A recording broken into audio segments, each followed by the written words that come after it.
Good afternoon, everyone. This is Mike O'Malley here with the Hurricane Outlook and discussion for August 6, 2022, around 9 a.m. Eastern Time.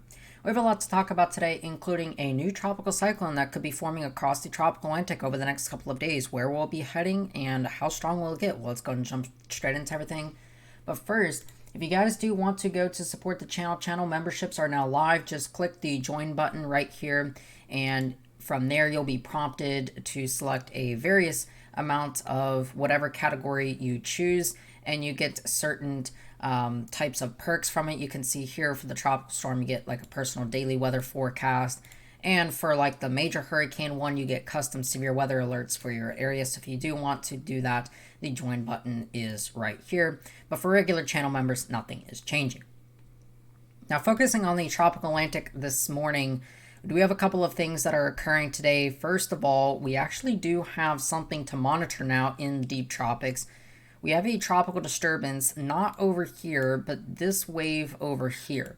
Now, this wave right here will be moving generally westward over the next couple of days. This is not the one expected to develop, but we've got this little complex of thunderstorms back here that's moving off and is getting ready to emerge into the open tropical Atlantic at this point, where after some development of that wave will be possible. We can see the National Hurricane Center has marked that area for disturbance over the next couple of days. Again, it's not this lead wave, but it's the wave coming behind it that will likely go on to develop as it interacts with this first wave and the overall monsoon trough.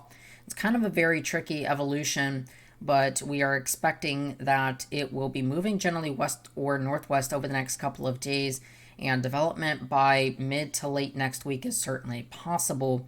So let's go ahead and look at all that. This is the GFS forecast here. This is the 060 run, the overnight run, valid for 8 a.m. this morning. We're looking at the 850 millibar vorticity, so the spin in the atmosphere about 5,000 feet off the ground.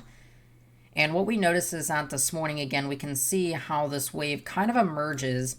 And again, it's not this lead wave here, but we notice that there's another wave that kind of emerges down here.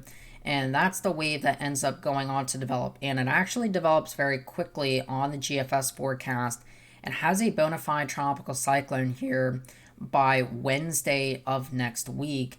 And then eventually becomes a pretty potent tropical system there after that. Now, I'm not really sure that this evolution will be this quick. Again, that's pretty much about a day's worth of development, about a day or two's worth of development.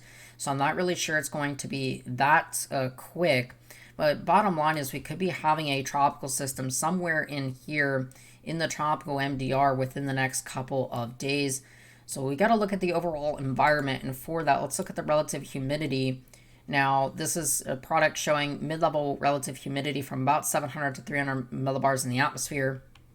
So kind of the mid and upper levels. We notice, though, that there is going to be a lot of dry air that's kind of around to the north of the system, but there is a pretty good moist pocket here where some development of this system would certainly be possible. Now, we notice here on the GFS that, again, this kind of breaks off from the monsoon trough. And as it kind of leaves the intertropical convergence zone at this point, we notice that we will have kind of the system that's moving into this dry air. We notice that there's this dry air around here, and some of that could be entrained into the circulation. And so this is by about day 5. The GFS here on this particular run has a hurricane in the MDR, but I'm not really so sold on that. Now, the upper level environment at this time is going to be at least decently favorable. If we look and take a look here at the upper level ensembles, we notice that, again, generally speaking, there is a pretty good amount of shear or of light shear. So there's a pretty good favorable pocket, at least for a little bit. But we kind of notice that as this begins to move generally more towards the northwest here and it leaves the intertropical convergence zone, we notice that there's kind of this bowling ball, this low here, 2 upper level lows, kind of a third one right here. And that's just creating a lot of westerly wind up here, kind of in that subtropical region. And what this is going to do is just shear the heck out of whatever tries to come northward. And so I'm not really going to be so impressed to see anything significantly strong getting into the West Atlantic at this point. Now, if I look at the European forecast, this is the 0Z run of the euro. and we kind of notice again somewhat of a similar evolution, but it takes a while to get going and develop, and eventually it does develop on its way generally towards the northwest here. You can kind of see that there's another upper level disturbance here, another upper level of disturbance here, and so this is kind of just building the pathway for this to turn on out to sea. If we actually look at the 500 millibar height anomalies here coming off the European ensembles, we notice that again we can kind of see that in the long range we have this upper level low here, and we have a weakness in the ridge over kind of the northeast US. And so this is going to generally try to steer anything generally towards the north here and kind of keep it away from the mainland US, which is certainly good news. Now, this is the long range forecast, so this isn't necessarily exactly what's going to happen, and things will certainly change.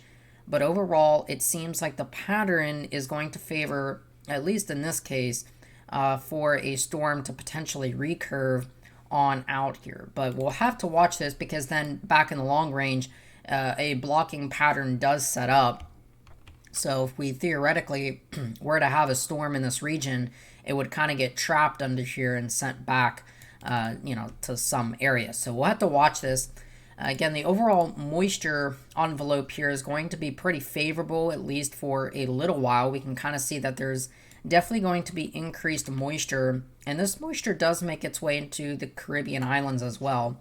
So even though there won't be necessarily any tropical disturbance, at least on this run, to watch, we'll still have to watch for some increased moisture potential. But again, either way, the upper level environment as well is just going to be a little bit pretty hostile here. You can see there actually is an upper level anticyclone that tries developing here, but we notice what's right to the north of here, just a bunch of shear, and that's kind of created by these upper level lows over here. So again, we'll be watching this, but again, nothing significant at this time. The bottom line is that there could be tropical development by sometime early to mid next week across the tropical Atlantic, but so far there's no threats that is, at least for the foreseeable future, to the Lesser Antilles or any of the Caribbean islands or mainland United States. All right. So that being said, I do hope you have a great rest of your afternoon and evening. Of course, I am Mike O'Malley, and I'll talk to you guys again some more tomorrow.